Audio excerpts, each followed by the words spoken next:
way, and there have been reports that it's been extinguished 3 to 4 times. So how are those protests being received in China itself? Well, our Beijing correspondent James Reynolds has been monitoring it for us.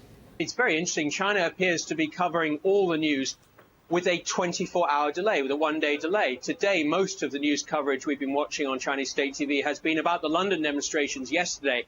I fully imagine that tomorrow, when I switch on the TV here, I'm going to find coverage of the Paris protests. Essentially, China needs several hours in which to try to work out what to do with the pictures and what kind of line to take. So today's been all about London, all about the fact that the protesters were actually separatists, that the protests were sabotaged and doomed to failure. Tomorrow we'll switch on the TV and find out what China thinks about the protests in Paris. To what extent do you think of the Chinese being surprised or even taken aback by the strength of these protests in London and Paris? And to what extent do they see them, do you think, as a bit of a PR disaster?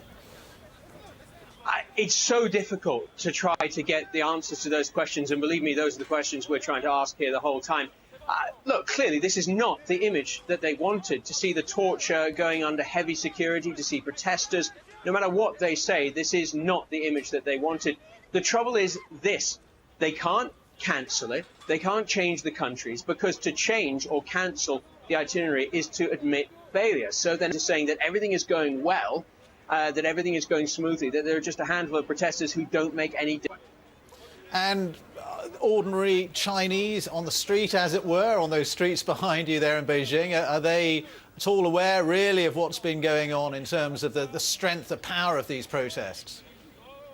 They are. Last night, of course, we had to tell them because it wasn't on state news and they were a bit confused. But this morning, when Chinese state TV had decided to run the pictures, a lot of people we spoke to knew about them.